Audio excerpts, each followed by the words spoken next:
Yeah, and can you talk about that, Joe? The East Phillips Neighborhood Institute. It's not just, kind of a negation of this project to say we don't want this. It's to say that we actually have plans to build something that's better and that will be sustainable and will actually help heal the land and the community and the people who live there as well. Can you talk about that project with the what is called EPNI, or the East Phillips Neighborhood Institute? Certainly. Yeah, I got involved with EPNI, about 2 years ago, and have been a volunteer organizer with them ever since.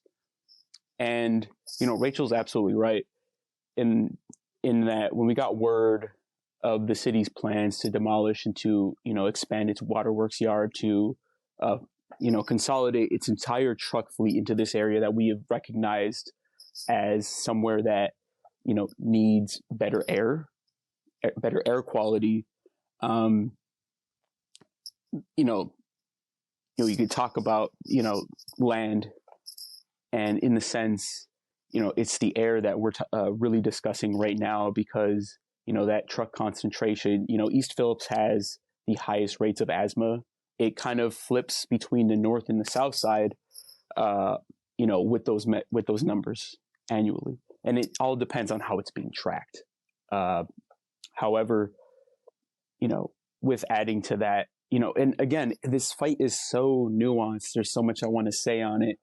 Both of those areas are a north and south side green zone, which is a value from the city. Like, it's not actual law by the city, but the north and south side green zones are councils that make up the communities that live there. And they make recommendations to the city for renewable energy infrastructure projects. The north and south side green zones, at least through value, and the city recognizing them, means that air quality needs to improve in these areas. And there needs to be, affordable housing constructed in these areas. And in fact, this project goes back on all of those things the city claims to care about because, as I said before, East Phillips is a very poor and diverse area, but the city of Minneapolis is getting more and more expensive. And so, you're bringing in this truck fleet that will worsen air quality because in Hennepin County, the biggest pollution is cars, vehicle emission. And I think that's relatively the same anywhere you go. East Phillips, there's other industries that we've talked about before. And so to kind of reverse a lot of these generational harms that I've just discussed and the currents that exist, EPNI, along with the community, created this, cooperative, multi-use, plex to mitigate the harm that, is not only in the air, the land, but also economical, kind of going against, capitalism in a sense where it's no longer, a fight to the top, but really circular economy. The indoor urban farm would be run by aquaponics, meaning, fish poop would fertilize the plants that would grow vertically inside. And if we're growing vertically inside in a cold state like Minnesota, that means we can grow year long. That also means we can keep people hired year long, where they don't have to go, west for jobs or anywhere else. They can stay here, and we would employ those here. We'd give second chances to folks that come back to our community. And I did say, it'd be cooperatively owned by the community. Shares would be owned by the community, with landlords only getting one share. We do want to recognize, the issues with greenwashing.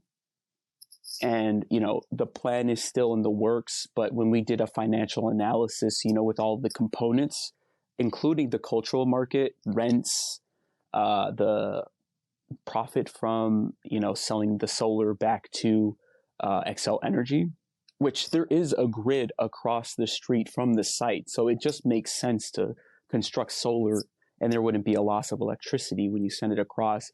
We'd make upwards to $11 million a year in profit using 1% of the electricity to run the facility annually. And this was always to say, I know, Nick, you mentioned this is a plan for an alternative, But that is the emphasis of like literally anything could go in this site besides a fucking truck stop. Besides, unearthing arsenic first and exposing that to community. There has always been a better plan. EPNI, the steering committee, has always fought for, the plan for an indoor urban farm. But we'd be just as fine as this place just being left as it is and being constructed as a park, something that is, again, for public use, for public benefit.